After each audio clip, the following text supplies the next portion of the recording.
दो चीज होती है, एक तो आपने वर्क किया और वर्क करने के साथ एक होता है ओनली वर्क कंप्लीट। आपने काम कंप्लीट कर दिया। अगर कोई कैंडिडेट काम को कंप्लीट कर देता है तो उसको कहते हैं टेक्नीशियन। अगर मान लो वर्क को कंप्लीट करता है विद स्पेसिफिकेशन,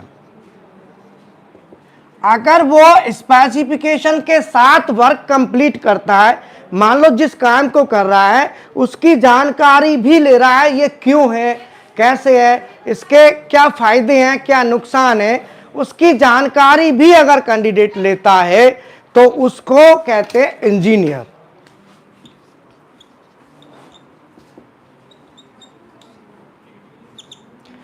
आपको वर्क करना है एक इंजीनियर की तरह वर्क करना है। इंजीनियर का मतलब होता है कि जो कैंडिडेट किसी भी काम को करे पहले उसको समझे ये क्यों है, इसका मतलब क्या है, इसका पर्पज क्या है। कई बार होता है कोई भी चीज हम किसी से पूछते हैं और उसे पता नहीं होती तो वो क्या कह देता है, ये ऐसे ही होता है। जैसे एक मैं डेप्थ की बात करते थे 0.6134, ये हम थ्रेडिंग में डेप्थ निकालते हैं तो थ्रेडिंग में 0.6134 इंटू पिच, इससे हमारी डेप्थ आ जाती है। अब पूछो भाई ये कहां से आया, अरे ये तो स्टैंडर्ड है। अरे स्टैंडर्ड भी तो कहीं से आया होगा, ये कहीं ना कहीं से तो स्टैंडर्ड बना। स्टैंडर्ड बाद में बनता है लेकिन पहले कहीं ना कहीं से वो आता है, इन्वेंट होता है, कैलकुलेट होता है, तब वो स्टैंडर्ड में कन्वर्ट होता है। इसीलिए किसी भी चीज को समझना है तो उसमें लगना पड़ता है, उसमें लगन लगानी पड़ती है, डीपली जाना पड़ता है, तब जाके ये निकलता है। फिर अब अभी स्टूडेंटों को बताते हैं ये कैसे आया, तो पूरी कैलकुलेशन करके देते हैं कि ये आता कहाँ से है। ये सभी चीजें हमारे क्राइटेरिया में आती हैं। तो एक मैंने एग्जाम्पल दिया जैसे ये चीज। दूसरा क्या है कि हम जैसे फीड निकालते हैं कि भाई फीड हमारी क्या आएगी, तो फीड की कैलकुलेशन जो होती है वो फीड की कैलकुलेशन किस आधार पर निकलती है वो भी जरूरी है। दूसरा हमारे सामने जो प्रॉब्लम आती है मशीनरी की, ये प्रॉब्लम आती है कि जो हम मशीनरी यूज कर रहे हैं उसका फंक्शंस क्या है, उसका काम क्या है। जैसे मान लो हमारे पास कोई सीएनसी मशीन है, बीएमसी मशीन है या कोई पीएलसी कोई भी है, तो हमें यह देखना है कि किसी भी एक्सिस का एक कोड हम देते हैं जैसे G0। अब G0 X 20.0 Y Z में दे दिया 2.0। अब यहां पे कोई फीड नहीं है। अब फीड क्यों नहीं है, इसमें फीड ना होने के, अब मान लो वर्क कंप्लीट में इतना हो गया, work complete with specification, specification में आएगा कि इसकी फीड कहां से आएगी, क्यों आए, कहां है, यहां क्यों नहीं है। एक आदमी तो कह देगा फीड नहीं है, स्टैंडर्ड है, इसमें दी नहीं जाती। कहना सिंपल है, काम कर आ जाओ। कोई नहीं बैठने तो, जो बैठना चाहता है स्टूडेंट आ जाओ। लाइव क्लास चल रही है, लाइव सेशन चल रहा है, ऑनलाइन का लाइव है पूरा एकदम। अब इसमें फीड नहीं है। अब भैया कोई जिसने पल्ला झाड़ना है वो तो कह देगा स्टैंडर्ड है, बच्चा ये नहीं कहेगा पलट के कि स्टैंडर्ड भी क्यों है। अब इसकी फीड कहां से आएगी, इसकी फीड आती है हमारे पास, निकालना पड़ता है कि मान लो जैसे कोई एक्सिस है हमारी, अब इस एक्सिस में क्या है कि मान लो एक्स एक्सिस है, अब इसमें क्या होता है, बॉल स्क्रू होता है। अब मान लो हमने यहां पे स्क्रू लगा दिया और इस स्क्रू के ऊपर बॉल बेयरिंग नट होता है,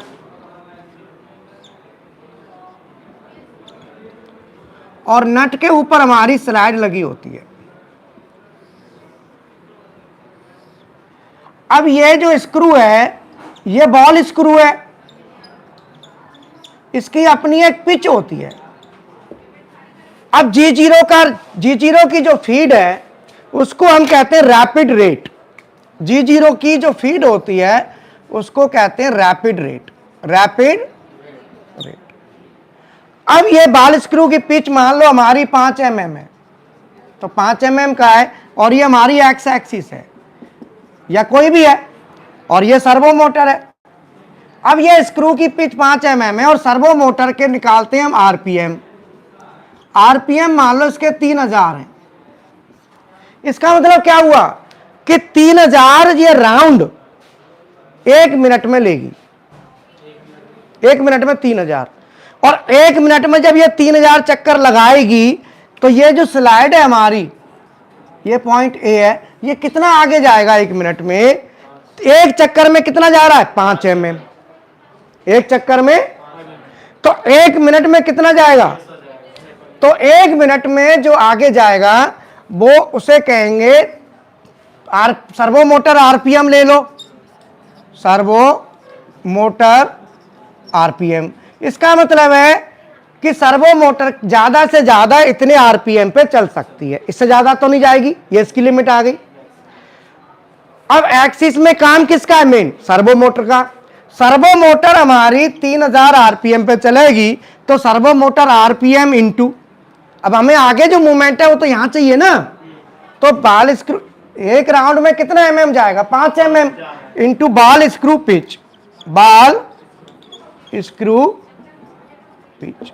अब सर्वो मोटर आरपीएम कितने? 3000 इंटू बाल स्क्रू की पिच कितनी है? 5 mm, तो ये हो गया 15000 mm पर मिनट। 1 मिनट में 15000 mm का ट्रेवल हमको मिलेगा 1 मिनट में। ये मैक्सिमम है, क्योंकि सर्वो मोटर 3000 आरपीएम से ज्यादा चलेगी नहीं। ये क्या है? ये मैक्सिमम, इसे क्या कहेंगे? Maximum rapid rate. Rapid rate किसी भी एक्सिस का मैक्सिमम रैपिड रेट है वो 15000 है। कब? जब सर्वो मोटर के आरपीएम 3000 है और बाल स्क्रू की पिच हमारी 5 mm है। बोलो, अब G0 के साथ हम फीड नहीं दे रहे, फीड नहीं दे रहे कह देते हैं। अब ये फीड है तो सही, कितनी आ गई? 15000 mm पर मिनट। अब ये फीड रेट कैसे आए? यहां पे लाने के लिए इसमें पैरामीटर होता है, तो हम क्या करते हैं? पैरामीटर में भर देते हैं। पैरामीटर नंबर है 1420।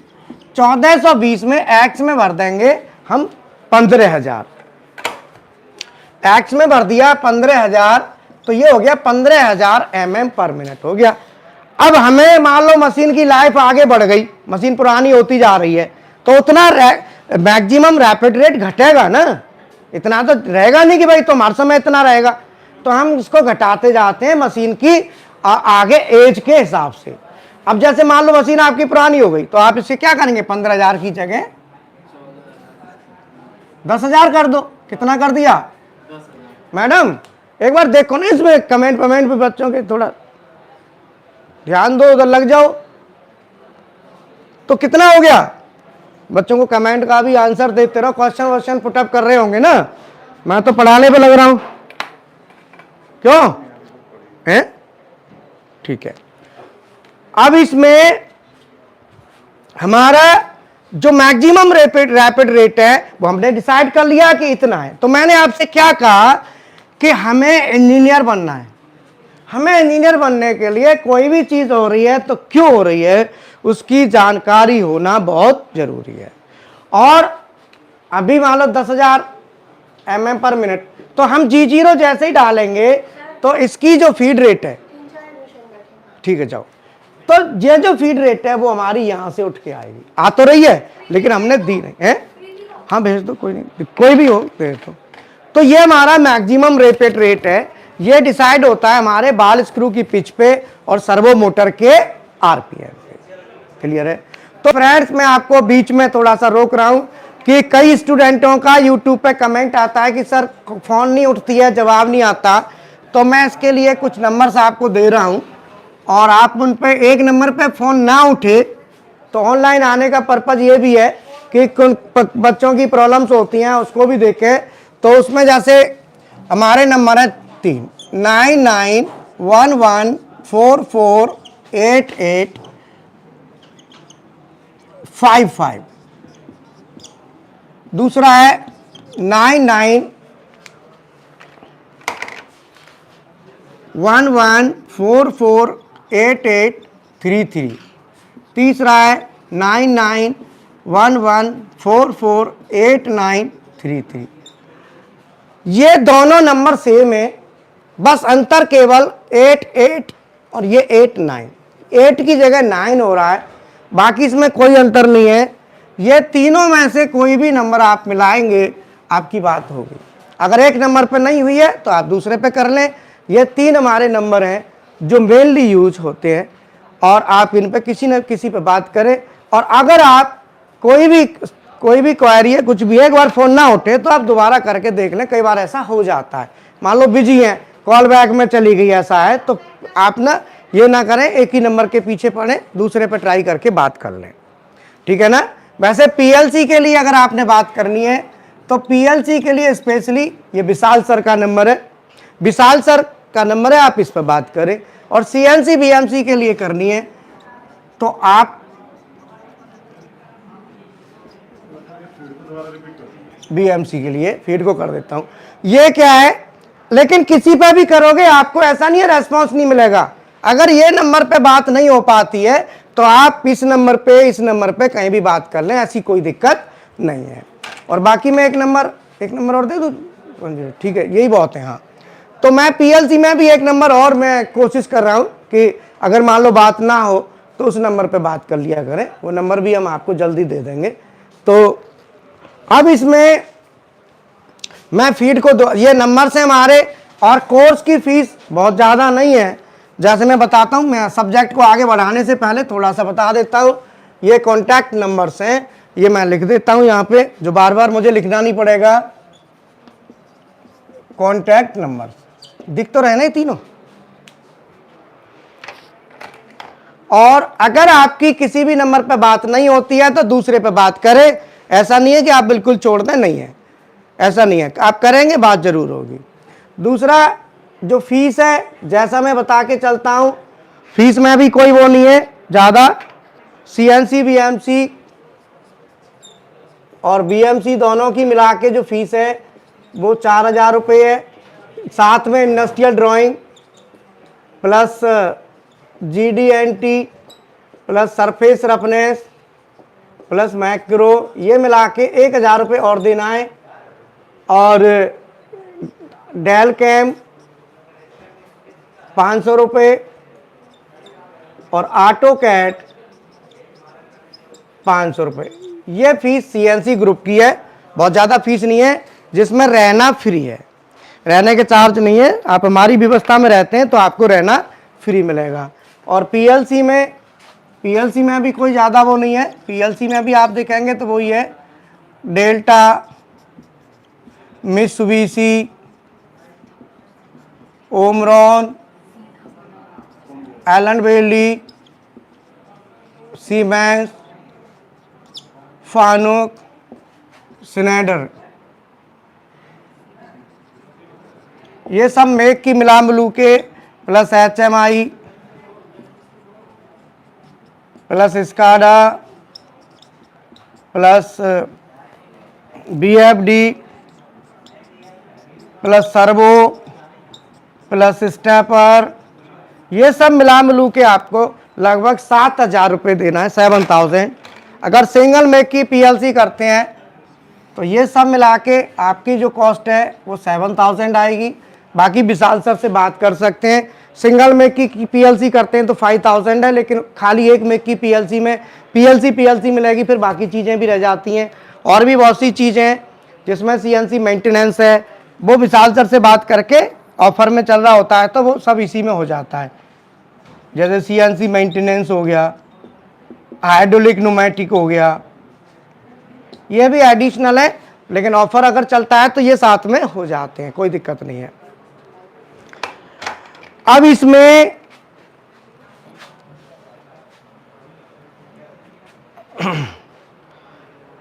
फीड की हम बात कर रहे थे, तो मैं आपसे ये एक बात कर रहा था कि अगर आपको कोई भी ये कहे कि क्लासेस की दिक्कत या कुछ भी है, किसी की बातों में नहीं आना है। कोई कहे फीस कम है तो ऐसे ही होगा, कोई बात नहीं। 32 साल का एक्सपीरियंस कहीं चला नहीं जाएगा। और 32 साल के एक्सपीरियंस में मैं आपके पास एक लाइव एग्जांपल दिखाता हूं, जिन हमारे कैंडिडेट आज आए 35 ईयर एक्सपीरियंस है और वो जीएम लेवल में भी रह चुके हैं, और वो भी आज इन्होंने ज्वाइन किया है, जिनका 35 ईयर्स का एक्सपीरियंस है। बैठे क्या? हाँ, तो मैं एक बार उनसे भी थोड़ा सा इंट्रोडक्शन कराऊंगा। तो चले एक बार थोड़ा घूम के आए, फिर इधर आ जाएंगे। और क्या, प्रैक्टिकल चल रहा है, दिखा देते हैं। आओ मैं एक बार विजिट करा देता हूं। देखो कितने कितने सीनियर लोग आते हैं और जूनियर दिख रहे हैं, क्या भी जरूरत ना है। हाँ जी सर, देखो हमारे प्रैक्टिकल्स बराबर चल रहे हैं। आप सर अभी हमारे समझ से बाहर है।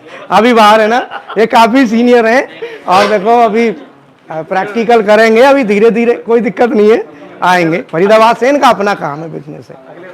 हाँ, और आप क्या कर रहे हैं सर? सर अभी HMI का प्रैक्टिकल चल रहा है। सर थोड़ा सा इंट्रोडक्शन, नाम तो भूल गया।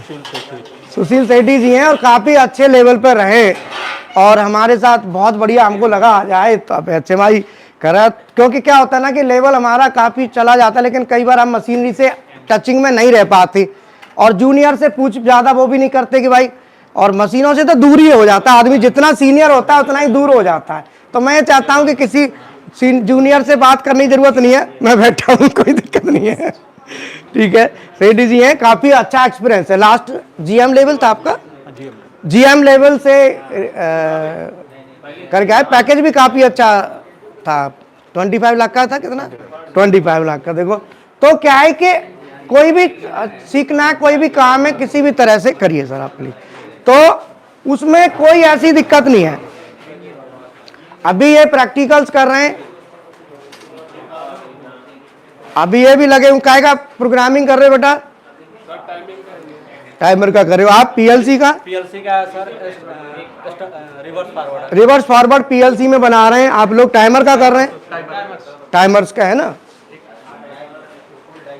तो हमारे जो भी स्टूडेंट ये सर्वो का कर रहे हैं, देखो सर्वो, आप क्या कर रहे हो? सर्वो का प्रोग्राम बना रहे हो। देखो सर्वो ड्राइव चला रहे हैं, चला के दिखाओ जरा, चल रही है? बना रहे हो। अच्छा, सर्वो का ड्राइव का प्रोग्राम चल रहा है यहाँ, और बाकी इधर और भी स्टूडेंट्स हैं यहाँ पे।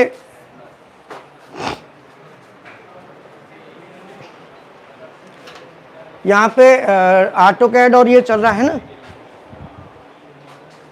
यहाँ पे भी अब ऑटोकैड का प्रैक्टिस चल रहा है। सीएनसी बीएमसी हमारा मतलब ये है कि चलता रहता है पूरा, कोई दिक्कत नहीं है, और किसी की बातों में आने की कोई ज़रूरत नहीं है, ये ध्यान रखना। जय, कोई भी कभी भी किसी की बातों में मत आना।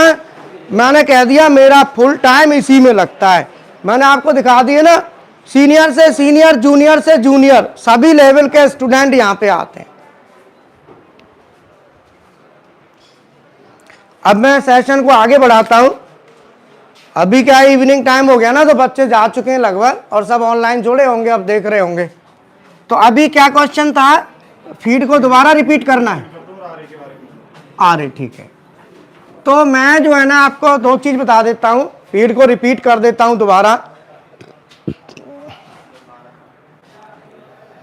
जैसे मान लो हमारी फीड है, तो फीड हम देते हैं, जैसे लिखते हैं ना G01 XZF और G0 XZ।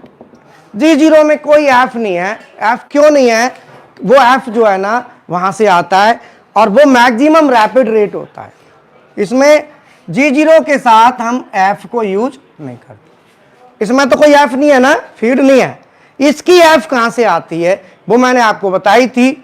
उसकी फीड रेट होता है मैक्सिमम रैपिड रेट, मतलब कितनी ज्यादा से ज्यादा तेज कोई भी एक्सिस कितना तेजी से चल सकता है, उसे कहते हैं हम मैक्सिमम रैपिड रेट। रख दे बेटा चाहे।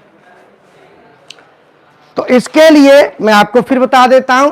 दूसरा कुछ मेंटेनेंस का भी बताऊंगा, सीएनसी मशीन का भी, प्रेशर वगैरह सेट करना, कौन सा बाल कहां लगता है ये भी बताऊंगा। आरए वैल्यू भी बताऊंगा, कुछ क्वालिटी से रिलेटेड भी बताऊंगा, कुछ पीएलसी, कुछ एचएमआई, सभी तरह का थोड़ा थोड़ा आपको प्रोवाइड करता हूं अभी, है ना। पहले पानी पी लूं।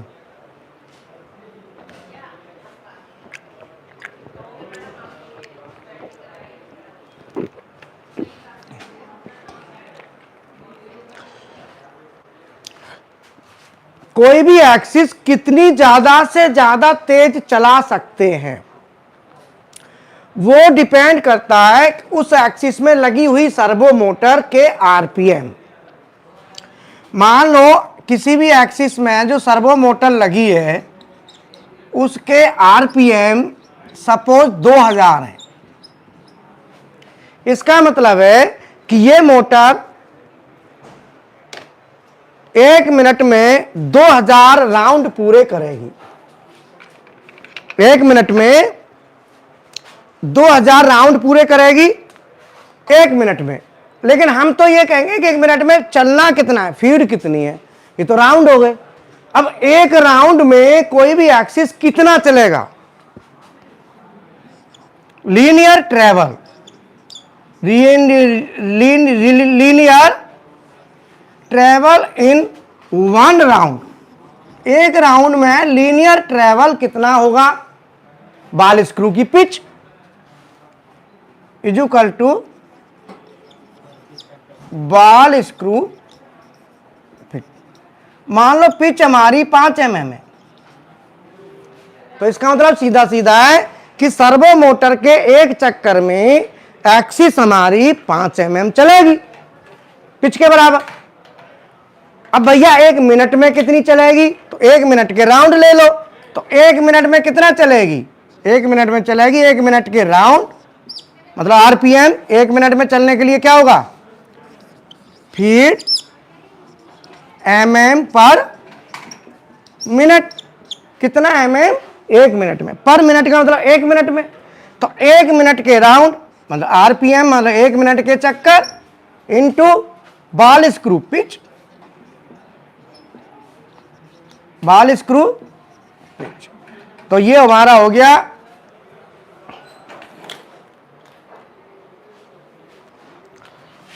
2000 गुणा 5 इज इक्वल टू 10,000 mm पर मिनट। मैक्सिमम इतनी स्पीड से कोई भी एक्सिस हम चला सकते हैं। अब भैया इतनी से चलाते तो कुछ सेफ साइड भी चलना होगा। अब रात को मान लो ऑपरेटर मशीन चला रहा है और उसके हाथ में ऑप्शन दे दिया, वो तो बढ़ा के कितनी भी कर देगा। भाई वो प्रोडक्शन जल्दी तेज चलाएगा मशीन, मान की घंटा 2 घंटा आराम भी कर लूंगा, तो घंटा 2 घंटा आराम करने की वजह से स्पीड को खींचेगा। तो स्पीड को खींचेगा, उसे पता ही नहीं होगा कहां से खींचेगा। अगर हमारा स्टूडेंट है तो हो सकता है खींच दे, चूंकि हम बता के चलते हैं। तो अब ये कहां भरा हुआ होगा, ये भरा रहता है फानुक में। अगर फानुक का कंट्रोल है तो पैरामीटर नंबर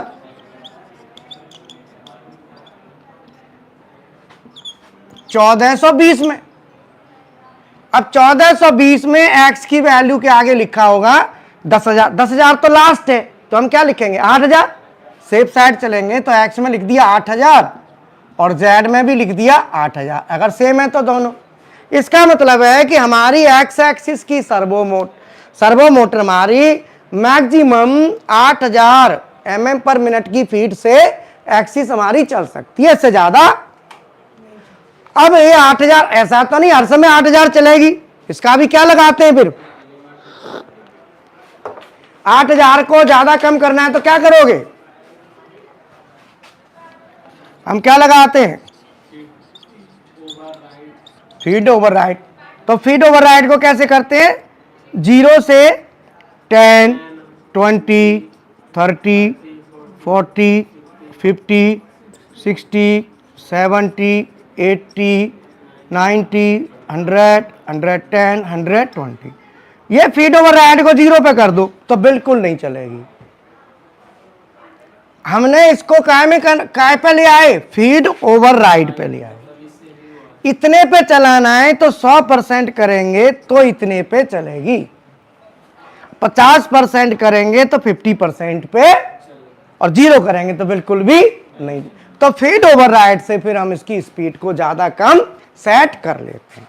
अगर मान लो अब इसमें अलार्म आता है मेंटेनेंस पॉइंट ऑफ व्यू से, कई बार अलग सर्वो का अलार्म आता है, जो आईजीबीटी है ना, आईजीबीटी हीट हो जाती है। अगर आईजीबीटी की लाइफ थोड़ी ज़्यादा बढ़ गई तो आईजीबीटी क्या होगा, हीट होगी। तो आईजीबीटी जब हीट होगी तो हीट होके क्या करेगी, आईजीबीटी अलार्म दे देगी हीटिंग का। तो उससे उसके लिए हमारे पास यही ऑप्शन है, अगर ऐसा कोई भी अलार्म आता है तो ये वैल्यू को कम कर लो, समझ लो कि आपकी एक्सिस पर लोड पड़ रहा है और इसे कम करो या फिर आईजीबीटी को चेंज करो। अब दूसरा आता है, आपने क्वेश्चन किया आरए क्या है।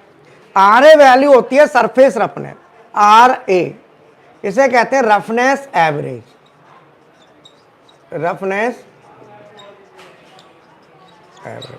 रफनेस एवरेज होती है जो सरफेस रफनेस मांगी जाती है, उसका एवरेज हम निकालते हैं। जैसे सरफेस रफनेस मांगी है,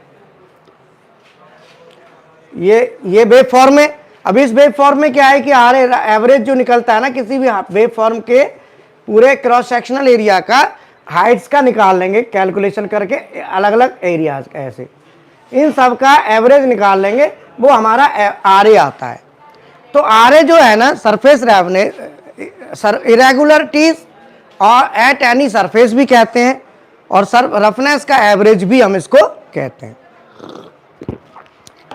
बाकी काफी बड़ा चैप्टर है, अगले ऑनलाइन लाइव में लेंगे तो आरए आरजेड ये सब हम एक्सप्लेन करेंगे और भी। और अब हम आगे चलते हैं कि जैसे हमारी कोई भी मशीन है, उसको फॉल्ट आता है तो उसे दूर कैसे करें। तो फॉल्ट रेक्टिफिकेशन का क्या बेस्ट प्रोसीजर है। कोई फॉल्ट आ जाए तो फॉल्ट रेक्टिफिकेशन कैसे करें। और यार नंबर भी हट गए, ये भी हट गया। 99114488 9911448933। अगर मान लो किसी भी मशीन में फॉल्ट आ गया, हम कैसे दूर करें, उसका बेस्ट प्रोसीजर क्या है। तो मैं आपको बताता हूं procedure of fault rectification. Procedure of fault rectification. Fault rectification का बेस्ट प्रोसीजर क्या है। बेस्ट प्रोसीजर एकदम फॉल्ट रेक्टिफिकेशन का प्रोसीजर है, फॉल्ट आया, सबसे पहले यह देखो कि कौन सा फंक्शन पे मशीन रुकी है। सबसे पहले देखो किस फंक्शन पे मशीन रुकी। मान लो हमारा टरेट इंडेक्स नहीं हो रहा, turret not index, turret not indexing, turret indexing नहीं हो रहा। अब हम देखेंगे टरेट इंडेक्स क्यों नहीं हो रहा है, प्रॉब्लम आ गई। तो हम सबसे पहले हमारे पास पता होना चाहिए, हालांकि अलार्म के थ्रू हम जाएंगे, मैसेज के थ्रू मैसेज बता देगा, लेकिन फिर भी हम बात करते हैं। उसके दो तरीके हैं। हम देखेंगे कि टरेट इंडेक्स होता क्या क्या प्रोसीजर में, वो तो प्रोसीजर से पहले हम सीधा सटीक बात करेंगे। पहले turret not index, turret index नहीं हो रहा तो उसके लिए अलार्म आएगा, alarm number and message. Alarm number भी होगा और साथ में मैसेज भी होगा कि क्या मैसेज लिखा है। उसमें मैसेज लिखा होता है कि turret indexing is possible only if X and Z axis are at home. मतलब एक्स और जेड एक्सिस होम पे हैं तो इंडेक्स होगा। तो हमने क्या किया, अलार्म का नंबर देखा और मैसेज देखा, उस मैसेज के हिसाब से एक्स और जेड को हमने होम पे। अब पता चला कि हमिंग हो ही नहीं रही है, ऐसा भी होता है ना, हमिंग प्रॉपर नहीं हो रही, तो फिर हमिंग को देखेंगे। अब दूसरा हमको यह पता होना चाहिए कि इंडेक्सिंग होम पे, अब क्वेश्चन ये नहीं है कि मशीन ठीक कर दिया आपने, अलार्म दूर कर दिया आपने, एक्स और जेड को रेफरेंस किया और फिर इंडेक्स कर लिया। अब क्वेश्चन यहां पे क्या अटका, वही स्पेसिफिकेशन। स्पेसिफिकेशन का मतलब नॉलेज, मतलब कि टरेट को हम पे ही क्यों इंडेक्स कराया जा रहा है, इसका रीजन क्या है, इसका कॉज। हमने प्रॉब्लम तो शॉर्ट आउट कर दी मैसेज पढ़ के, तो फॉल्ट को रेक्टिफाई किया, बट फॉल्ट का कॉज जो था वो क्यों था, कॉज का भी कॉज क्यों, तो क्यों इसीलिए कि टरेट इंडेक्स होम पे इसीलिए कराई जाती है, अगर turret by the way boring bar अंदर है टूल के वर्क पीस के और पावर चली गई, तो नए ऑपरेटर के साथ ही होगा कि वो हम कर देगा वहीं, और पता चला हम कर दिया वहीं गड़बड़, एक्सीडेंट। इसीलिए हम पे आना जरूरी है। हमें यह पता होना चाहिए कि क्यों, वाई मशीन हम पे होनी चाहिए, क्यों होनी चाहिए, क्वेश्चन ये है। अगर हमको इसका आंसर मिल गया तो हम परफेक्ट हैं, जवाब दे देंगे। बोलो, ये सब चीज हमारे को स्पेसिफिकेशन माने नॉलेज होना जरूरी है। उसका कारण कॉज ऑफ जो है ना, उसका जो कोई भी चीज हो रही है उसका सही कारण क्या है, क्यों हो रही है, क्यों करते हैं, क्यों पे आप जाएंगे तो आपको काफी कुछ क्लियर होगा। अब आता है नेक्स्ट,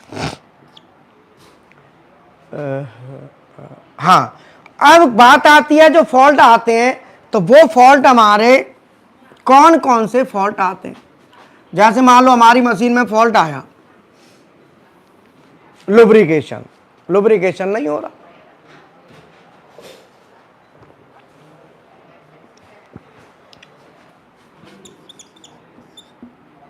लुब्रिकेशन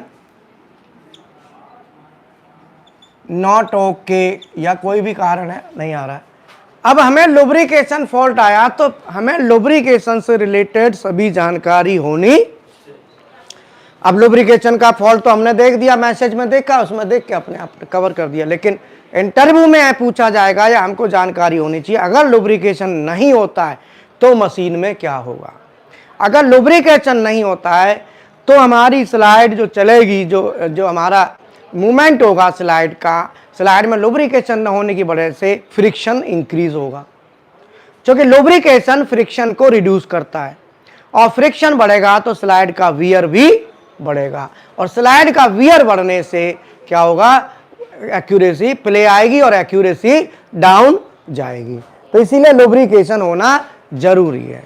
तो जितने भी मशीन में फॉल्ट के अलार्म दिए जाते हैं, आपको अलार्म दूर करना ही नहीं, आपको वो अलार्म बनाया क्यों वो पता होना चाहिए। बोलो, अलार्म की जरूरत क्यों पड़ी, अगर तो हर चीज का वाई माने क्यों, ये जानकारी जरूरी है। अब मैं जो अलार्म होते हैं हमारे मशीन में आते हैं तो दो कैटेगरी में आते हैं, system alarm, custom alarm. System से रिलेटेड है तो सिस्टम अलार्म, और अगर कस्टम अलार्म होता है जो लैडर से रिलेटेड है तो कस्टम अलार्म आता है। अब मशीन में आपको पता होना चाहिए सिस्टम अलार्म को कैसे दूर करते हैं। अब हमें यही नहीं पता सिस्टम अलार्म में किस कारण से आएगा, कस्टम अलार्म हम प्रॉब्लम कुछ है लग कर कुछ और रहे, पता चला छोटी प्रॉब्लम है लेकिन बड़ा सॉल्यूशन बड़े के इंतजाम में, हम क्रिटिकल समझ रहे हैं, क्रिटिकल प्रॉब्लम है हम छोटी समझ रहे हैं। सबसे पहले हमें समझना चाहिए कि प्रॉब्लम क्रिटिकल है कि छोटी है। अगर इजी प्रॉब्लम है तो उसे क्रिटिकल ना बनाएं, और क्रिटिकल है तो उसे क्रिटिकल को इजी ना बनाएं और प्रॉब्लम क्रिएट हो जाएगी। जैसे मान लो स्पिंडल है, स्पिंडल में हमारी मशीन में स्पिंडल होता है,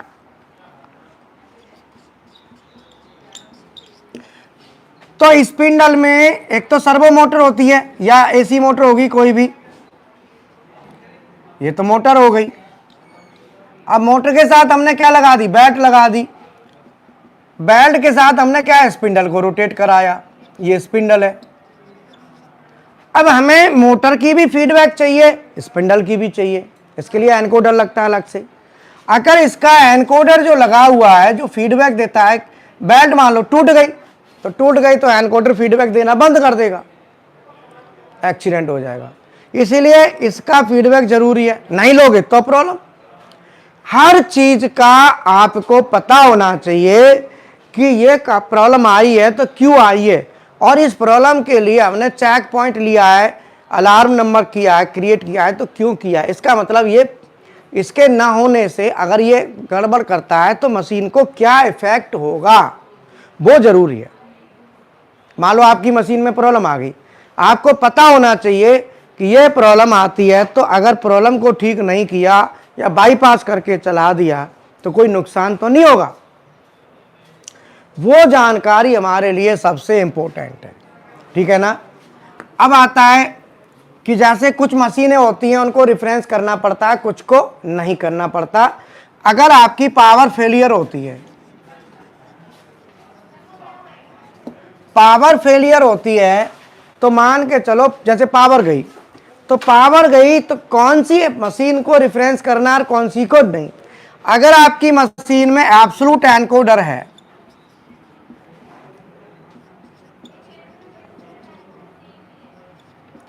तो आपको reference is not required, reference not. अगर इंक्रीमेंटल एनकोडर है तो रेफरेंस इज रिक्वायर्ड। इंक्रीमेंटल है तो रेफरेंस पक्का चाहिए, नहीं करोगे तो स्लाइड उसी पॉइंट को जीरो मान के लिए, रेफरेंस करने का मतलब है 0 0 क्रिएट करना, फिर वो उसी को 0 मान के आगे बढ़ जाएगी, ये बहुत जरूरी है। तो फ्रेंड्स हमारी क्लासें बराबर चलती रहती हैं, अभी नए बैच स्टार्ट हो रहे हैं 25 तारीख से हैं, और जिन्होंने एडमिशन लेना है वो अपना एडमिशन कंफर्म करा लें, रजिस्ट्रेशन है, रजिस्ट्रेशन डाल दें, और जिससे आपके कंफर्मेशन हो जाए।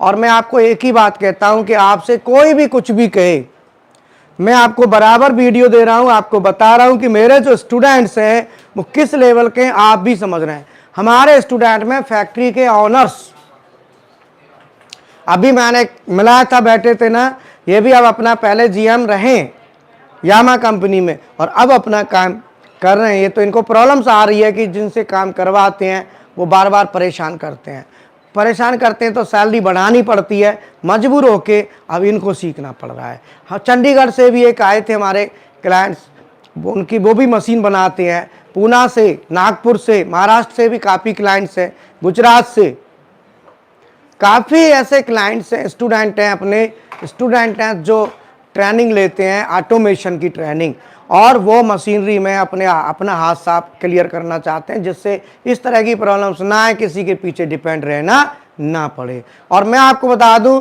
मेरी जो फीस है वो ही है, नॉर्मल है 7,000 रुपये के समथिंग, और पूरे कोर्स की सब कुछ मिला मिलू के। लेकिन उस 7,000 रुपये में आपको कितना फ़ायदा है ये लगा लो कि कभी भी प्रॉब्लम करो आ रही है, कोई एक्स्ट्रा चार्ज नहीं, फ्री ऑफ कॉस्ट आपको कंसल्टेंसी मिलेगी। आप कोई भी लॉजिक बनाने भेज रहे हो, डिजाइन करना है तो उसमें सपोर्ट मिलेगा, वो भी फ्री ऑफ कॉस्ट। मतलब ये नहीं कि साइड बाई बिजनेस है कि भाई आपको लॉजिक बनाने का अलग से चार्ज लग रहा है उसका, ना ना ना। मुझे तो अच्छा लगता है आप प्रॉब्लम क्रिएट करो, मुझे अच्छा लगता है उसे शॉर्ट आउट करने में। मैंने पैसे की कंडीशन रख दी, हो सकता है आप मेरे से ना करवाएं, इसलिए मैं पैसा ही नहीं लेता, क्योंकि मुझे शौक है कि प्रॉब्लम्स आए और मैं उनमें आनंद आता है। अगर मैं चार्जेस लूंगा हो सकता है अगला ना दे, सोचे यार कहीं और से करा लेंगे, चार्ज ही नहीं है तो कहेगा यार फ्री तो है, बोलो। इसीलिए कंसल्टेंसी मेरी फ्री ऑफ कॉस्ट है, लेकिन ध्यान रहे उसके लिए आपको एडमिशन अपना कंफर्म कराना होगा। जनरल थोड़ा वो जरूरी है, उसकी फीस ज़्यादा है नहीं, एक बार करा लो काम खत्म। पढ़ाई करो, प्रॉब्लम है वो करो, बिजनेस करो, आप अपनी सीएनसी मशीन लगाओ, ऑटोमेशन का काम चालू करो, पीएलसी मशीनें बनाओ, कुछ भी करो। और मैं कहता हूँ पढ़ा लिखा मेरे लिए कोई मैटर करता नहीं, चाहे आप कितने भी पढ़े लिखे हो, उससे मुझे कोई लेना देना नहीं। मेरे पास चाहे आप 10वीं हो, चाहे आप 8वीं हो, मुझे कोई दिक्कत नहीं। 1 2 3 ABCD, जोड़ बाकी गुणा भाग, जोड़ बाकी जरूरी। अब मान लो जोड़ना ही नहीं आ रहा, गुणा करना नहीं आ रहा, ये तो थोड़ा चाहिए ना। इतना आपको अगर आता है कोई दिक्कत नहीं। मैं साफ कहता हूं भैंस चराते को ले आओ, अगर उसको हिम्मत है सीखने की, कोस जुनून है, तो पक्का सिखा के दूंगा उसको। इसीलिए अब मैं आपको बताता हूं, कुछ क्वालिटी की तरफ भी लेके चलते हैं, कुछ क्वालिटी के पॉइंट्स भी आपको बताता हूं। कोई डिमांड तो नहीं आ रही किसी चीज की स्पेशल कोर्स की? बताओ। प्रेशर ट्रांसमीटर,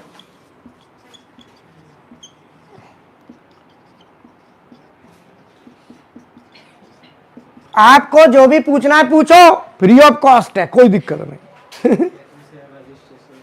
है ना? क्या कह रहे हैं? रजिस्ट्रेशन ये नंबर दिए हुए हैं ना, अरे टेंशन मत लो, थोड़े से पैसा है, कोई दिक्कत नहीं। और 32 साल का एक्सपीरियंस गोपाल सर आपको मिल रहा है, और क्या चाहिए। पूरा 15 साल इंडस्ट्रियल एक्सपीरियंस है, 17 साल से यही काम है, रोज का रोज यही काम। क्यों जी? आप तो बस क्वेश्चन पुटअप करो, ये क्या है।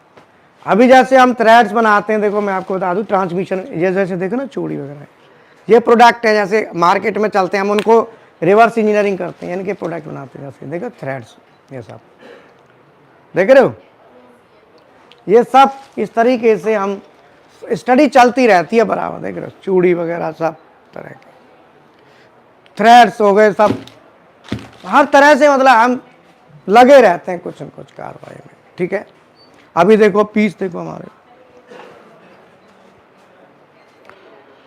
ये रेडियस है, बॉल रेडियस, और ये पीस और भी थे ना।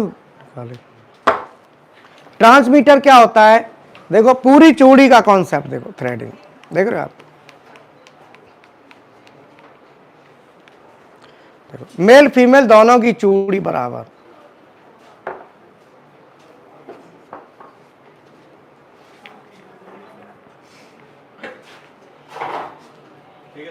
ठीक है सर, ओके।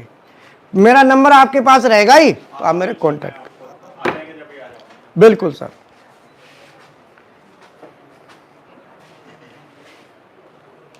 तो इसमें यहां पे प्रेशर ट्रांसमीटर का मतलब क्या है? Pressure transmitter basically pressure line में लगता है। मान लो ये हमारी पंप है, हाइड्रोलिक पंप, इस पंप से ये प्रेशर लाइन जा रही है, इसमें हमने इस लाइन में लगा दिया प्रेशर ट्रांसमीटर।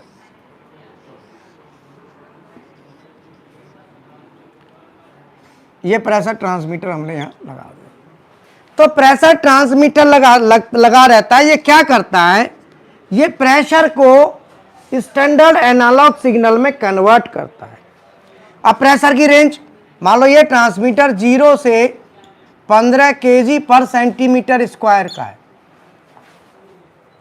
तो अब 0 से 15 kg पर सेंटीमीटर स्क्वायर के प्रेशर को हाँ ये स्टैंडर्ड एनालॉग सिग्नल में कन्वर्ट करेगा। क्या में करेगा? स्टैंडर्ड एनालॉग सिग्नल, या तो 4 to 20 मिली एम्पियर में करेगा, या 0 to 10 वोल्ट डीसी में करेगा। दो में से किसी में भी ये कन्वर्ट करेगा, जैसी आपकी नीड है वही ट्रांसमीटर आप परचेज करें। तो क्या किया इसने? प्रेशर को इस सिग्नल में कन्वर्ट किया, तो इस प्रेशर को ट्रांसमिट किया किसमें? Analog, standard analog signal. ये स्टैंडर्ड है, इंटरनेशनल स्टैंडर्ड के हिसाब से होते हैं सिग्नल एनालॉग। तो प्रेशर माने प्रेशर को, ट्रांसमीटर की डेफिनेशन बनाओ, प्रेशर माने प्रेशर को, ट्रांसमीटर माने ट्रांसमिट करेगा किसमें? Standard analog signal, standard analog signal, इसी को कहते हैं प्रेशर ट्रांसमीटर। ये कितने भी केजी का मार्केट में जितने की रेंज का चाहिए उतने की रेंज का आप लेंगे, जितना आपकी नीड है। और कोई क्वेश्चन?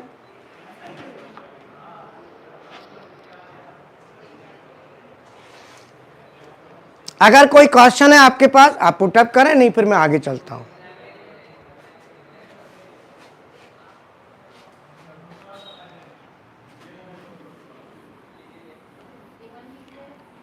अब मैं बात करता हूं कि हमें क्वालिटी कंट्रोल का इंपॉर्टेंस क्या है इसमें।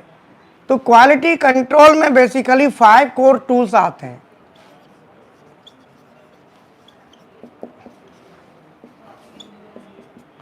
इसमें 5 कोर टूल्स आते हैं, जिसमें number 1 MSA measurement system analysis, number 2 SPC, number 3 PPF, PPAP, PPF, number 4 APQP और number 5 FMEA। Number 5 next FMEA। आपको अगर इनकी नॉलेज है तो आप बहुत बढ़िया परफेक्ट जा रहे हैं। इनकी नॉलेज बहुत जरूरी है। ये क्या है, थोड़ा थोड़ा इन सब के बारे में मैं बताता हूं। ये क्या है, सबसे पहले MSA मेजरमेंट सिस्टम एनालिसिस। ये है क्या? हम कोई भी मेजर करते हैं, कोई भी डायमेंशन मेजर कर रहे हैं, जिस चीज से हम मेजर कर रहे हैं वो खुद में खराब हो तो रिजल्ट अच्छे आएंगे? खुद ही खराब है, खुद ही रिजल्ट एरर है। तो मेजरमेंट सिस्टम में अगर एरर है तो रिजल्ट भी अच्छा नहीं आएगा। तो इसीलिए मेजरमेंट सिस्टम से रिलेटेड जितना भी एनालिसिस है, जो प्रॉब्लम्स आती हैं मेजरमेंट सिस्टम से, वो सब इसमें आती हैं। इसमें आती है आपकी बाइस, इसमें लीनियरिटी, स्टेबिलिटी, रिपीटेबिलिटी, रिप्रोड्यूसिबिलिटी, ये सब MSA के अंदर आती हैं। इसको क्या होती हैं पूरा जानकारी आपको देंगे। बाइस, रिपीट, बाइस के बाद लीनियरिटी, स्टेबिलिटी, रिपीटेबिलिटी, रिप्रोड्यूसिबिलिटी, ये सब इसमें आता है। तो मैं आपको बता दूं कि क्वालिटी का कोर्स कोई भी स्टूडेंट ज्वाइन करना चाहे, बहुत ज़्यादा चार्ज हमारे नहीं है। केवल क्वालिटी करना है तो केवल 2,500 रुपये आपको देना है। हाँ, और हमारी क्लासेस का सुबह 8 बजे से, अभी होली के बाद 7:30 बजे हो जाएगा टाइम, सुबह 8 बजे से रात के 10 बजे तक क्लासें चलती हैं। जिसमें मैं बता देता हूं, सबसे पहले CNC BMC का बताता हूं।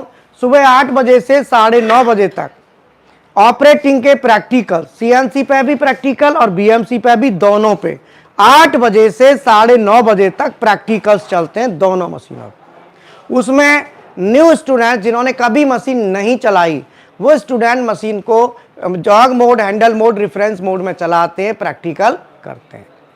9:30 बजे से उन नए बच्चों की थ्योरी, बेसिक की थ्योरी स्टार्ट हो जाती है, और उस समय जो सीनियर बच्चे हो जाते हैं उनके प्रैक्टिकल्स स्टार्ट हो जाते हैं, CNC BMC दोनों पे। फिर बीच में एक मेरी क्लास चलती है, उसमें मेरी थ्योरी की क्लास में बच्चे आ जाते हैं। फिर 12:15 बजे मेरी BMC की क्लास चलती है, BMC के लिए बच्चे 12:15 बजे BMC के लिए। 1:15 बजे फिर मेरी टूलिंग की, BMC टूलिंग की क्लास चलती है, उसमें बच्चे होते हैं। फिर इंडस्ट्रियल ड्राइंग चलती है। 4:15 बजे CNC की क्लास चलती है। साथ ही साथ लेवल टू लेवल चलता है, जिनका लेवल आगे आ चुका है वो प्रैक्टिकल करते हैं। दोनों मशीनें बराबर चलती हैं, मतलब पैरेलल दोनों काम चलते रहते हैं। CNC BMC मेरी क्लास, प्रैक्टिकल्स पैरेलल चलते हैं। तो बच्चों को हम बिल्कुल सुबह 8 बजे से लेके रात के 7 बजे तक, 7:30 बजे तक फ्री नहीं छोड़ते। चाहे वो जूनियर लेवल का हो, चाहे वो सीनियर लेवल का हो, किसी भी लेवल का हो, बराबर उस पर लोडिंग रहेगी। उसको फ्री नहीं छोड़ना है, बराबर प्रैक्टिकल थ्योरी, प्रैक्टिकल थ्योरी। और अपने शेड्यूल को, जो भी न्यू ज्वाइनिंग करते हैं उनको शेड्यूल दे दिया जाता है। इस तरह रहना हमारे यहाँ फ्री है ही, आपको पता है। अगर आप अपनी व्यवस्था में रहते हैं तो वहाँ रहना खाना सब मिलता है, तो उसके चार्ज लगते हैं। तो वो PG होते हैं, जैसे हॉस्टल होते हैं, तो उसका चार्ज है। तो 4,500 रुपये, कितना है, 4,500 रुपये में आपका रहना खाना सब मिल जाता है। अगर आप रहना हमारी व्यवस्था में चाहते हो तो खाना बाहर खा लेना, तो वो भी पॉसिबल है। तो प्लेसमेंट के लिए हमारे पास कंपनियां बराबर आती रहती हैं, और गोपाल सर से ट्रेंड हुआ स्टूडेंट प्लेसमेंट का तो मतलब ही नहीं ना हो। मैं तो बात प्लेसमेंट की नहीं, मैं देखो जिसने कभी नौकरी नहीं की, ये जो परेशान है बा बेचारे को तो प्लेसमेंट चाहिए। लेकिन मेरी सोच ये होती है कि प्लेसमेंट तो दिलाते ही हैं, लेकिन उसकी नॉलेज बढ़ा के, जिससे वो अच्छे पैसे कमा सके। नौकरी पाना इतना टफ नहीं है, लेकिन सैलरी पाना टफ है। बोलो, आज के टाइम में बड़ी से बड़ी कंपनियां मैंने देखी हैं, सैलरी नहीं देती हैं ज़्यादा, नाम बड़े, नाम बड़े, दर्शन छोटे। बहुत देखा है मैंने, छोटे नाम छोटे, दर्शन बड़े। छोटी कंपनियां अच्छा पैसा दे देती हैं, लेकिन बड़ी कंपनी नहीं देती। कल मेरे को अचंभा हुआ, एक बड़ी कंपनी का बंदा मेरे पास आके बता रहा कि सर 10-10 साल हो जाते हैं 14-15 हज़ार रुपये में बच्चों को रखते हैं। क्यों? कि उनकी नॉलेज की थोड़ी कमी रहती है और पैसा बढ़ता नहीं। अगर उनको अलग से ट्रेन करने की व्यवस्था रखी जाए तो वो भी आगे बढ़ जाए। बोलो भाई, वो भी आगे बढ़ जाए ना। तो इसीलिए बड़ी कंपनी छोटी कंपनी मैटर नहीं करती, मैटर करता है कि नॉलेज कैसे बढ़े। अगर नॉलेज बढ़ जाए तो पैसा तो अपने आप मिलता है, पैसा नॉलेज का होता है। आपने एक बार बड़ी कंपनी ज्वाइन कर ली, अब समय तो लगता है कि बड़ी कंपनी मिल गई और काम भी कम है, कहते ना अरे कोई लोड नहीं है, बड़ा आराम की नौकरी है। लेकिन वो नौकरी, आराम की नौकरी, आपको जब खर्चा बढ़ता है उस समय तनख्वाह की भी ज़्यादा की ज़रूरत होती है, सैलरी बढ़ती नहीं, और कंपनी मालिक निकाल और देता है, BRS के नाम पे कह के जाओ, क्या फ़ायदा हुआ उसका। इसीलिए कभी भी काम से मत कतराओ, काम करो, मेहनत करो। ये मत देखो कि आराम की नौकरी मत देखो, और किसी मालिक पर डिपेंड मत रहो कि एक मालिक पर डिपेंड हो गए कि यहीं पर हमने कर रहे हैं, बढ़िया है, बढ़िया व्यवहार चल रहा, अच्छा है, बातचीत में बढ़िया ना। आप काम को देखो, काम आगे बढ़ो, मेहनत करो, ग्रोथ करो। कहीं भी काम करो, अपने लिए करो, साथ ही साथ मालिक के लिए करो।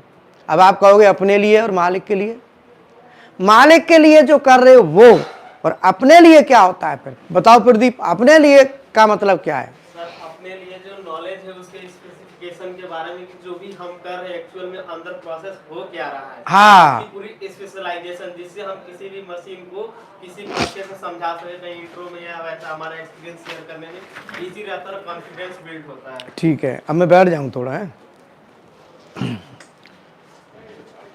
तो मेरा कहने का मतलब है कि काम अपने लिए करो और काम कंपनी के लिए करो, दोनों के लिए करो। कंपनी के लिए जो कर रहे हो, कंपनी आपको पे कर रही है, और अपने लिए जो कर रहे हो वो होता है नॉलेज, और वो नॉलेज आपको कहीं भी आगे पैसा अपने आप देगी। वो पैसा तो नहीं मिल रहा डायरेक्ट अपने लिए, लेकिन वो नॉलेज जो मिल रही है वो आपकी ज़िंदगी काम, पूरी ज़िंदगी भर काम आएगी। इन्वेस्टमेंट है। वो आपका एक तरह से बिल्कुल बैकअप है, वो ज़िंदगी भर आपके साथ रहेगा। इसीलिए नॉलेज को ग्रोथ करो, नॉलेज को करो। नॉलेज बढ़ेगी तो पैसा बढ़ेगा, सब कुछ बढ़ेगा। और मेरा एम यही है कि कम चार्जेस लेके ग्रोथ देना ही मेरा एम है। मेरा एम है, अगर आपको नॉलेज है, थोड़ी सी कम नॉलेज है तो थोड़ी सी कम ग्रोथ है, और थोड़ी ज़्यादा नॉलेज है तो आपकी ग्रोथ बढ़ती है। लेकिन मैंने ये देखा है ज़्यादातर रिस्पॉन्सिबिलिटी की थोड़ी दिक्कत आती है। जैसे मेरे पास पढ़ने आते हैं तो मैं कहता हूँ भाई ये चीज़ करो, मेरे को बताओ आप कर क्या रहे हो। बच्चे सीधे चले जाएंगे, बताएंगे नहीं कि सर हम ये कर रहे हैं, तो अपना नुकसान करते हैं। ऐसा नहीं होना। रिस्पॉन्सिबल बनना बहुत ज़रूरी है। आप रिस्पॉन्सिबल बने, अपनी ग्रोथ करनी है, रिस्पॉन्सिबल बनना है, आगे बढ़ना है, तरक्की करनी है। मैं फिर भी आपसे यही कहूँगा कि किसी की बातों में नहीं आना। गोपाल सर का मतलब होता है 32 साल का अनुभव। मेरा मतलब है 32 साल का अनुभव, मतलब मेरे पास जो अनुभव है वो मैं आपको शेयर कर रहा हूँ। और 17 साल से पढ़ाने का काम है, 15 साल इंडस्ट्री में रहा हूँ, नौकरी करी है, अभी भी बराबर लगा रहता हूँ। और मल्टी स्किल मैकाट्रॉनिक्स का पूरी तरह से इंडस्ट्रियल फील्ड, जो ऑटोमोटिव सेक्टर हो, कोई भी हो इंडस्ट्रियल सेक्टर में, कहीं किसी भी तरह की प्रॉब्लम हो, मैं कोशिश हर तरह से करता हूँ सपोर्ट करने की। तो आप किसी की बातों में ना आए, ज्वाइन करें, कोई दिक्कत नहीं है, नॉलेज बढ़ेगी। कुछ लोग कहते होंगे भाई पैसा कम है तो नॉलेज भी मतलब ऐसे ही होगा, तो भैया मेरा अनुभव देख लो, ऐसे ही कैसे होगा। फिर मैं लगे रहता हूँ, ये भी देख लो, सुबह 8 बजे से रात को मेरी क्लासें तो ऑनलाइन भी चलती हैं पीएलसी की, रात में मैं तो 10 बजे तक लगता हूँ। सर एक स्टूडेंट पूछ रहा है प्रेशर ट्रांसड्यूसर के बारे में। बेटा प्रेशर ट्रांसड्यूसर और प्रेशर ट्रांसमीटर ये दोनों का मतलब एक ही है। ट्रांसड्यूसर भी होता है कि जो भी एनर्जी को एक फॉर्म से दूसरी फॉर्म में कन्वर्ट करता है, जैसे सिग्नल को। अब ये ट्रांसड्यूसर क्या करता है, प्रेशर को इलेक्ट्रिकल सिग्नल में कन्वर्ट कर रहा है। तो ये ट्रांसड्यूसर ट्रांसमीटर दोनों सेम है, कोई अंतर नहीं है।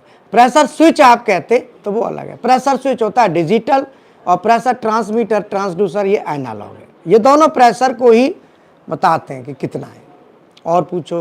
एक बार हेमंत सिंह का कल सीएनसी सेटर का इंटरव्यू हुआ तो उनको बता दो कल तैयारी के लिए। सीएनसी सेटर के लिए अगर आपका इंटरव्यू है तो जॉब सेटिंग इंपॉर्टेंट है, टूल सेटिंग इंपॉर्टेंट है। कौन सा टूल चलाना है, सबसे पहले वो पीस आपको दे देंगे, भैया इसको सेट करना है, तो जॉब सेटिंग सबसे पहले इंपॉर्टेंट है। अगर आप हमारे स्टूडेंट हैं तो जॉब सेटिंग पे हाथ साफ और कर लें, कहीं आपको दिक्कत ना आए।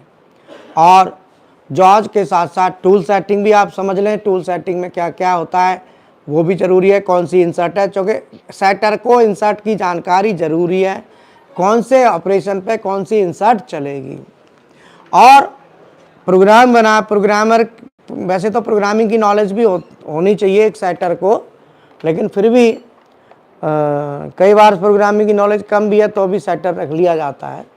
पर सेटर को इम्पोर्टेंट है, टूलिंग की जानकारी ज़रूरी है। सभी तरह के टूल की जानकारी हासिल आपको होनी चाहिए, उसको दोबारा से पढ़ लेना, रिपीट कर लेना।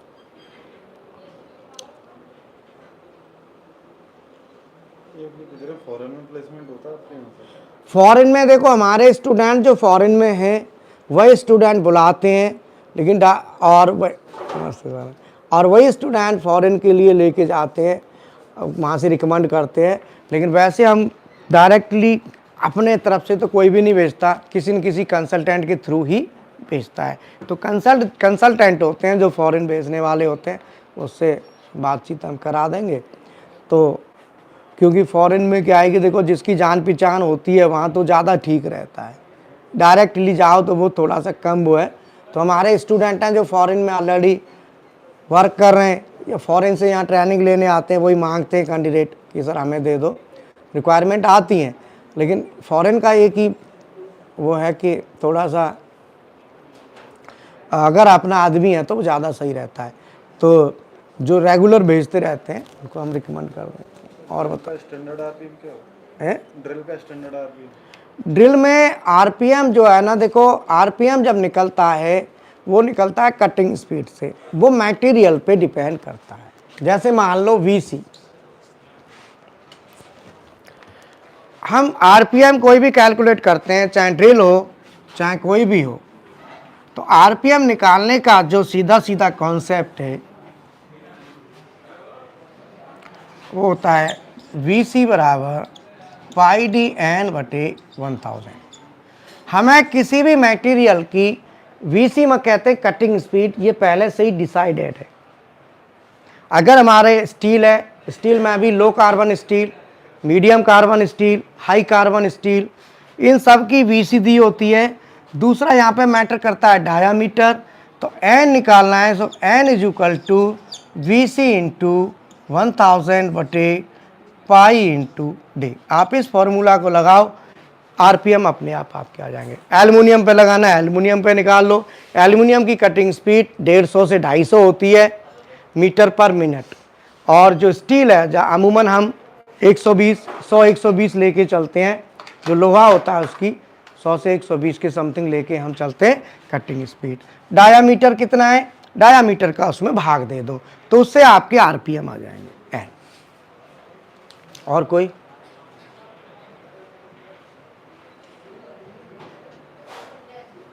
फूड एंड एकोमोडेशन का आपके यहाँ पे कैसा मैनेजमेंट है? फूड एकोमोडेशन का हमारे पास हमारी जो व्यवस्था है, बिल्डिंग्स हमारे पास हैं, तो जो हमने रेंट पर ले रखी हैं हमारी बिल्डिंग्स में आप रहते हो तो वो व्यवस्था में रहते हो, वो फ्री ऑफ कॉस्ट है। बाकी जो हॉस्टल्स होते हैं जैसे पीजी होते हैं तो 4,500 रुपये का खर्चा आता है, रहना खाना सब उसमें मिलता है। आप उसमें रहना चाहते हो तो वहाँ वॉशिंग मशीन, वाईफाई वगैरह सब चीज़ है, कोई दिक्कत नहीं है। बाकी आशीष सिंह कह रहा है मैंने एडमिशन ले लिया, 25 तारीख को आया। ले लिया, 25 तारीख को आ रहे हैं, ठीक है आप आ जाओ 25 तारीख को, बहुत मोस्ट वेलकम। और मेरा देखो एक ही बात कहनी है कि नॉलेज लेने के लिए आपके पास सस्ते दामों में एक सीनियर फैकल्टी मिल रहा है तो आपको पीछे नहीं जाना चाहिए, नॉलेज ले लो। और आपने कहीं से ट्रेनिंग ले भी ली है, फिर भी कहीं किसी पॉइंट पे वीक आपको नज़र आता है तो हमारे चार्जेस कम हैं, आप यहाँ पे आके अपने आप को और कॉन्फिडेंस क्रिएट कर सकते हो। ऐसा कोई नहीं है कि आपने ट्रेनिंग ले ली कहीं से तो आप फिर अब कहीं दूसरी जगह जाएंगे नहीं, ऐसा नहीं होता है। ट्रेनिंग लेने के बाद भी कॉन्फिडेंस अगर नहीं आता है तो आप आ जाओ, नो प्रॉब्लम। आते हैं काफ़ी बच्चे हमारे पास ऐसे। और अगर आप ऑनलाइन चाहते हैं तो ऑनलाइन क्लास करें, ऑफलाइन चाहते हैं, दोनों ऑप्शन है, ऑनलाइन ऑफलाइन कोई दिक्कत नहीं है। जब चाहें आप आएँ, और वैलिडिटी लाइफ टाइम की है ही, कोई ऐसी दिक्कत नहीं है कि आप एडमिशन लेके फिर कुछ दिन नहीं आए, ऐसा कुछ है तो ऐसा कोई मैटर नहीं करता। हाँ जी सर। अच्छा, तो इसीलिए ऐसा कोई इशू नहीं है, आप जैसे चाहें वैसे आप आ सकते हैं, कोई दिक्कत नहीं है। और मैं यही कहूँगा कि मेरा जो एक्सपीरियंस है जो मैं आपके साथ शेयर कर रहा हूँ वो काफ़ी एक्सपीरियंस 32 साल का है, और ये शायद इतना एक्सपीरियंस इस लाइन में लोगों पे इतना एक्सपीरियंस नहीं मिलता है, क्योंकि इतना एक्सपीरियंस लेने के बाद वो कुछ न कुछ अपना सेटअप बिठा देते हैं। कोई प्रोडक्शन चालू कर देता है, कोई कुछ कर देता है, वो कब तक पढ़ाएगा। लेकिन मेरी कोशिश है, हिम्मत है, लगा हुआ हूँ जब तक लगता हूँ जब तक चल रहा है लग रहा हूँ। कोशिश है, देखो कोशिश होती है, आदमी करता है। और लेकिन ज़्यादातर लोग फिर यही करते हैं कि यार अपना सेटअप बिठाना शुरू कर देते हैं, प्रोडक्शन चालू कर देंगे या कोई मशीन बनाना कर दे कोई भी। पर मेरे को क्या है कि मैं बहुतों की मशीन बनवाता हूँ, बहुतों का मशीन सेटअप लगवाता हूँ, लेकिन खुद के लिए नहीं करता, उनको पूरा सेटअप करता हूँ। बहुतों को बहुत फ़ायदा करवाया है। मोडबस एक प्रोटोकॉल है, बेसिकली कम्युनिकेशन में हम यूज करते हैं। और इस प्रोटोकॉल में 3 कैटेगरी में ये प्रोटोकॉल आता है। एक RTU है, Modbus RTU, Modbus ASCII, Modbus TCP/IP। Modbus का जो RTU और ASCII है, ये प्रोटोकॉल बेसिकली सीरियल लिंक में, सीरियल कम्युनिकेशन में काम आता है, जहाँ पे RS-232 485 हम यूज़ करेंगे। और जहाँ पे इथरनेट यूज़ करते हैं वहाँ पे TCP/IP का यूज़ किया जाता है। और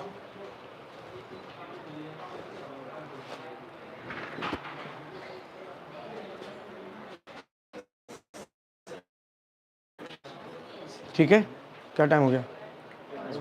5 ठीक है, 1 घंटा हो गया। हाँ है, 4 से 5 बजे तक 5 हो गए। अच्छा।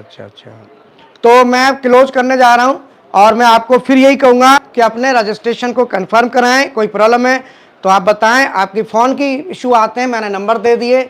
अगर फ़ोन आपका एक नंबर से ना उठे तो प्लीज़ दूसरे नंबर पे कॉल कर लें, एक ही नंबर पे ध्यान ना दें,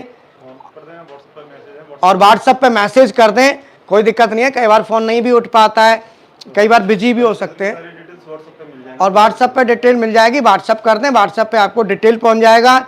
और आप, मेरे पास बहुत से बच्चे आते हैं, कई बार फ़ोन नहीं उठ पाया, कोई ऐसी बात है, आके मेरे को बताते हैं सर फ़ोन किया था पर पिक नहीं हुआ, मैं तो आ गया। तो कोई दिक्कत नहीं है, जेन्युइन है, आप कोई टेंशन ना लें। फीस भी ज़्यादा है नहीं, ऐसा कुछ नहीं है।